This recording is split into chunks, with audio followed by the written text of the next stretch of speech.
Hello everyone! UIM has some big issues right now, and I think that it's time I finally address them.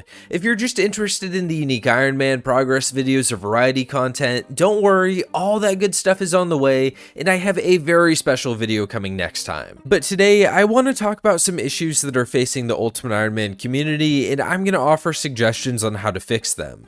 I'll also mention that this is coming from the perspective of someone who's been playing UIM since near the release of the game mode, and with 2100-ish total and a lot of PVM, I've pretty much experienced everything that this game has to offer from a UIM perspective. Okay. First, we need to talk about what Ultimate Iron Man is, because many people seem to fundamentally misunderstand. UIM is about not being able to use a bank and not being able to trade. Nothing more and nothing less. I sometimes hear people say things like, looting bags are just cheating, they shouldn't be allowed for UIMs. And as soon as I hear that, it's obvious that that person doesn't know what they're talking about. One of the most important pillars of the entire game mode is exercising creative alternatives to using a bank. There's a ton of these storages across the game, so many in fact that I have a video about my top 22 favorite of them, but none of them are as closely tied to the game mode as the looting bag. 99% of ultimates use looting bags. It's been this way since the strategy was figured out near the release of the game mode. I also happen to have experience playing without one. I have a series about it in fact, and it makes UIM gameplay so slow and tedious that almost everyone in the already small ultimate community would probably quit overnight if they couldn't use a looting bag. The bag is essential to the game mode as it exists today. Looting bags are not just a PvP item, they are an Ultimate Iron Man item. That brings me to my next point. There is a problem, however, which is how looting bags are obtained. For those of you who don't know, UIMs lose everything on death. So if we get PK'd, we don't keep 3 items, and we cannot use the protect item prayer. Why does this matter? Well, let's take a look at how looting bags are obtained. There's currently 2 sources, dropping from monsters in the wilderness and from the last man standing shop. Let's break that down. If we want to get a new looting bag, we have to do one of 2 things. Risk our items to run into the wilderness to get one as a drop, or play LMS. Let's start with the first one of those 2 items. In the best case scenario where we do not have items sitting in death storage, we can death pile our items so that they fall to the ground for an hour, and then we can run into the wilderness and try to get a bag. That's an annoying process, but at least it doesn't generally come with a high risk. On the other hand, almost every modern RuneScape boss now has a mechanic that sends all of your items to temporary storage if you die. So when UIMs die during PVM and our items are placed into one of those temporary reclamation storages, if we die again, all of our items are lost forever. And while we are in that dangerous state, we are being forced to run into the wilderness and farm a monster until we get a looting bag drop. So to obtain an item that we cannot fundamentally operate without, we have to risk potentially thousands of hours of progress from just being deleted from the game. And if you ask, well, do you have to go get a looting bag? The answer is yes, because in almost every case, we have more items than can fit in a single inventory. So until we obtain a new bag, we can't pull our items out of death storage. What's the alternative? Well, there's this wonderful minigame that isn't at all overrun by PvP bots called Last Man Standing. Obviously, I'm being sarcastic. The state of LMS is horrendous, but it doesn't even matter even if it wasn't. Even if the minigame wasn't flooded with insanely optimized PKer bots, you'd still be asking Ultimate Iron Man to play a PvP minigame in order to earn looting bags. I don't know if you know this or not, but most UIMs don't like PvP. This is the same thing as trying to force normal players into the wilderness when they don't want to, but arguably more frustrating. So let's recap. Either ultimates are shoehorned into the wilderness where they might be forced to risk their entire collection of items against their will, or they have to play a PvP minigame against robots that are optimized to PK. That sucks. And personally speaking, I've seen this dissuade many of my friends from wanting to even try the game mode in the first place. But what if I told you there used to be another way to get looting bags that was a far better solution for the UIM community? Back when Bounty Hunter 1 was removed, Jagex temporarily added bags to Crystallia Slayer Shop for 20k GP per bag. This was a massive quality of life update for Ultimate Iron Man, and it was widely rejoiced by the community. Despite the widespread support, Jagex removed all of the bags from the Slayer shop. I think this was when Bounty Hunter 2 was released, and we all know how that went. Long story short, the Bible bags never came back despite a tremendous amount of UIM community support. I'm proposing that we bring those bags back. Even if Jagex wanted to charge 100k for a single bag, okay, that would still be so much better than the two awful options that we have today. In fact, if you could only make a single quality of life change for Ultimate Iron Man, I think most would vote for the Bible looting bags above all else. So Jagex, if you're listening, I beg that you pull this to the UIM community. This change would not make Ultimate Iron Man easier. This change would make a fundamental aspect of Ultimate Iron Man that already exists not suck. And by extension, more players would be interested in trying out the game mode. There's already precedent for changes like this, such as adding the ability to put items into the looting bag inside the Ferox Enclave, and that change had an overwhelmingly positive effect for the community. Next, let's talk about a less impactful but still very obnoxious issue for UIMs. When TOA was released, we got several new uniques that came with the raid. One of these items is the Ward of Elidinus. When you combine that ward with an arcane sigil from Corp, you can create a fortified ward. Now, with very few exceptions, when you death pile your items, everything falls to the ground. Similarly, when you death bank, like we talked about earlier, all of your items go into temporary storage. Both of these mechanics are heavily used by ultimates to clear inventories for skilling, visiting Intrana, or other various activities. A handful of ornament kitted items like Trailblazer Graceful, for example, I think, those do not drop to the ground or go into item storage, but pretty much every other item does. The upgraded ward, due to a coding mistake, which was confirmed by Ash, will always be kept on death. To be clear, the upgraded ward is not an ornament kit item. It does have an ornament kit variation that can be created by using a Menophyte ornament kit on it, but the important point here is that the ward that I am talking about right now is just the plain old upgraded ward. By not being able to deathbank or deathpile this item, ultimates are unable to ever visit Intrana, into the wilderness without risking it, which the price of the Arcane Sigil plus the Uncharged Ward right now comes out to be like 150 mil, and we're also unable to engage in skilling without carrying around the ward with us. This is inconsistent with almost every other item in the game. Just for argument's sake, let's say that the upgraded ward really should be considered an ornament kit item, which it should not, but anyway, if we look at the other comparable items from the other two raids, like Twisted Ancestral, the Holy Rapier, the variations of the Sanguinesti Staff, and the two variations of the Scythe, every single one of those items correctly drops to the ground and goes into death banks. This makes it extremely clear that a mistake was made with this ward and that its death behavior is not working correctly. For just some random item, this wouldn't be a huge deal, but this is a best-in-slot endgame item that ultimates basically just can't have because it messes with our most important death metas.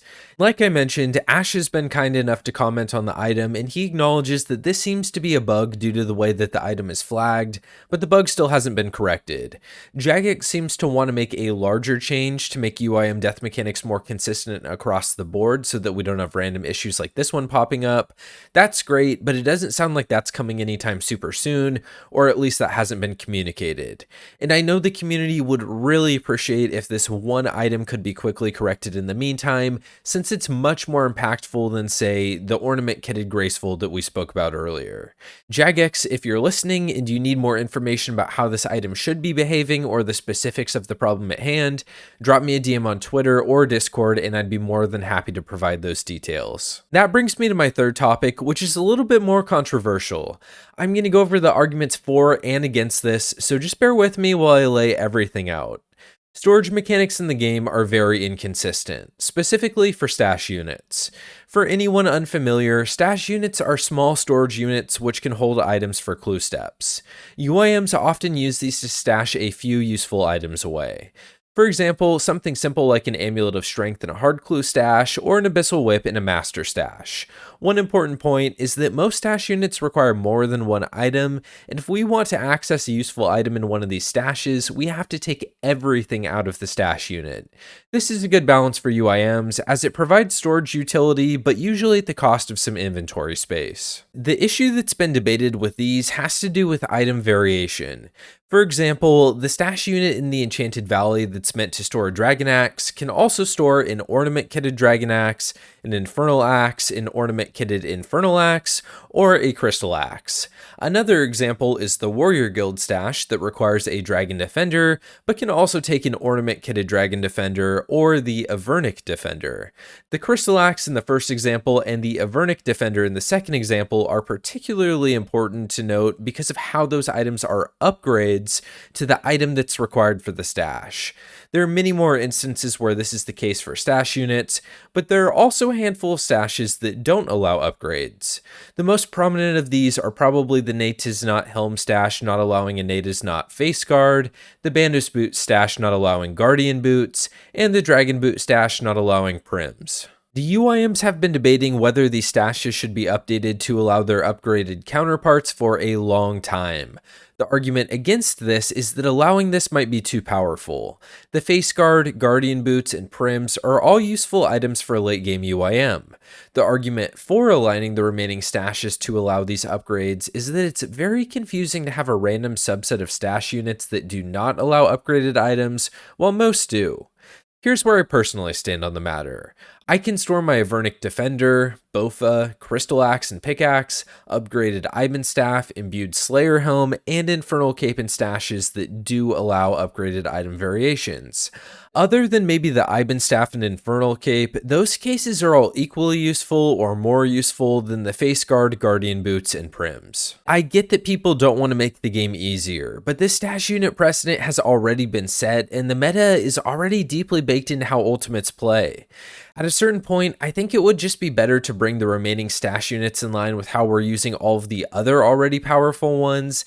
This isn't as impactful as you might think. I mean, outside of stash units, I can store my full Ancestral, Justiciar, Masori, Imbued God Capes, Inquisitor, Blessed Ehide, and so much more.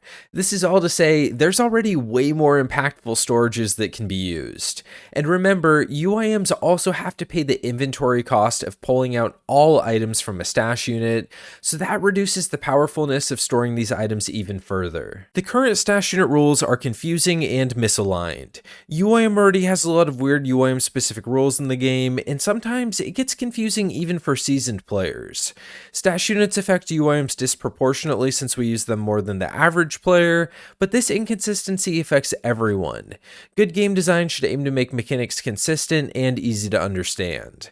That's just my personal take on it, and I don't think that this should be immediately changed tomorrow, but I do think that it's worth a poll question to ask if the handful of stash units that are inconsistent should be changed to work like the others. While we're on the topic of inconsistent UIM rules, let me just touch on the Spice Rack. For whatever reason, this was never pulled to Ultimates to decide if we should be able to use it. The Spice Rack is so incredibly underpowered compared to pretty much every other storage we already have in the game.